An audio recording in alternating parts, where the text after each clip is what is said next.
आज हम आपके सामने लाने जा रहे हैं 14 अगस्त की रात का वो सच जिसे हर भारतीय जानना चाहेगा। वो रात जिसने हिंदुस्तान का इतिहास, भूगोल, भविष्य और सोच को बदल दिया।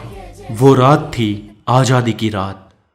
दिल्ली में 14 अगस्त की शाम से ही जोरदार बारिश हो रही थी। रात 9 बजते बजते रायसीना हिल्स पर करीब 5 लाख लोगों का हुजूम जमा हुआ था। बारिश अब भी जारी थी। रात को करीब 10 बजे सरदार पटेल, जवाहरलाल नेहरू, डॉक्टर राजेंद्र प्रसाद और माउंटबेटन वाइसरॉय हाउस पहुंचे। 14 अगस्त 1947 की रात 12 बजने में कुछ ही मिनट बाकी थे। तब पंडित जवाहरलाल नेहरू ने 2 लाइनें कहकर अपना प्रवचन शुरू किया।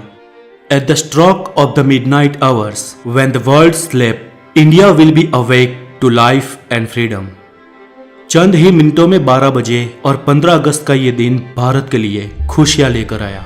190 सालों बाद ब्रिटिश हुकूमत से देश स्वतंत्र हुआ था, लेकिन इन खुशियों के साथ उतना ही गम था, क्योंकि भारत ने अपना 3,46,737 स्क्वायर किलोमीटर का पूरा विस्तार और करीब 8 करोड़ 15 लाख लोग एक ही रात में गंवा दिए थे। देश 2 टुकड़ों में विभाजित हुआ था, हिंदुस्तान और पाकिस्तान। हिंदुस्तान यूं ही आजाद नहीं हुआ। 15 अगस्त के बहुत पहले ही ब्रिटिश हुकूमत का अंत शुरू हो गया था। महात्मा गांधी के जन आंदोलन से देश में नई क्रांति की शुरुआत हुई थी, तो एक और सुभाष चंद्र बोस की आजाद हिंद फौज ने अंग्रेजों का जीना दुश्वार कर रखा था। ऊपर से दूसरे विश्व युद्ध के बाद ब्रिटिश सरकार में उतना दम भी नहीं था कि वो हिंदुस्तान पर अब शासन चला सके। इसलिए माउंटबेटन को भारत का आखिरी वाइसरॉय बनाया गया था, ताकि देश को आधिकारिक तरीके से स्वतंत्रता दी जा सके। अंग्रेजों ने भारत को शुरुआत में 3 जून 1948 के दिन स्वतंत्र घोषित करने का निर्णय लिया था, लेकिन मोहम्मद अली जिन्ना ने पाकिस्तान नामक अलग मुल्क बनाने की ठान ली थी, जिसके चलते देश में कई जगह पर सांप्रदायिक हिंसा शुरू हो गई। बिगड़ती परिस्थिति को देख अंग्रेज भारत को हो सके इतना जल्दी स्वतंत्र राष्ट्र घोषित कर देना चाहते थे, क्योंकि अंग्रेजों को भी भारत को आखिरकार एक टुकड़े में नहीं लेकिन 2 टुकड़े में विभाजित करना था। स्वतंत्रता के लिए दिन 15 अगस्त ही क्यों चुना गया? तो इसमें ऐसा है कि सिर्फ हम भारतीय ही शुभ और अशुभ में नहीं मानते थे, बल्कि अंग्रेज भी उतना ही मानते थे। माउंटबेटन मानता था कि 15 अगस्त का दिन शुभ है, क्योंकि 15 अगस्त 1945 के दिन ही जापान ने शरणागति स्वीकारी थी और इसके ऑफिशियल साइन 2 सितंबर को हुए थे। इसलिए बेटन के अनुसार 15 अगस्त का दिन मित्र राष्ट्रों के लिए शुभ था। तो फिर रात 12 बजे के वक्त को ही क्यों तय किया गया? तो इसके लिए भारतीय ज्योतिषियों का मानना था कि वो वक्त देश की स्वतंत्रता के लिए शुभ है। तय किया गया था कि पंडित नेहरू को अपनी स्पीच रात 12 बजे से पहले ही समाप्त कर देनी है और रात 12 बजे शंखनाद के साथ भारतीय लोकतंत्र की शुरुआत होगी। ठीक वैसा ही हुआ। 15 अगस्त की सुबह 8:30 पर पंडित नेहरू और उनके कैबिनेट ने पद और गोपनीयता की शपथ ली।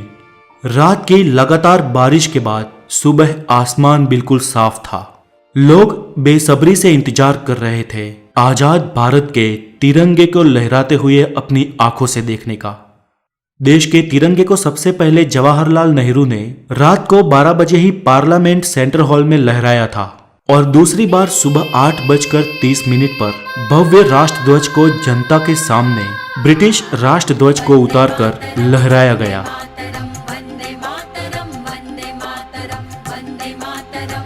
देशवासियों की आंखों में खुशी के आंसू थे।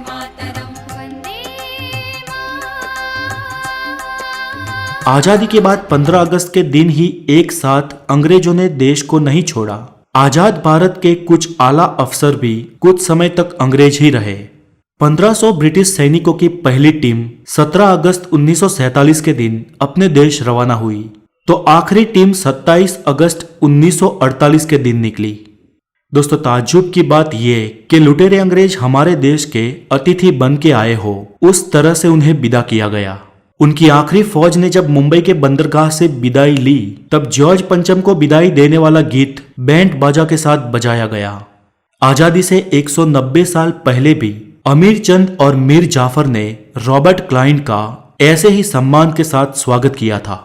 और फिर क्या हुआ? प्लासी का युद्ध और 190 साल की परतंत्रता।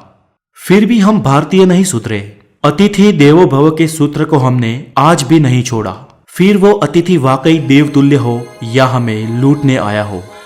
दोस्तों आज के लिए इतना ही, और देश की इस स्वतंत्रता की कहानी को ज्यादा से ज्यादा शेयर करने की आपकी जिम्मेदारी है। और इस वीडियो को हो सके इतने लाइक, हो सके इतने कमेंट दीजिए। और अगर आप नए हैं तो द नॉलेज को जरूर सब्सक्राइब करें और हमेशा खुश रहें। जय हिंद, वंदे मातरम।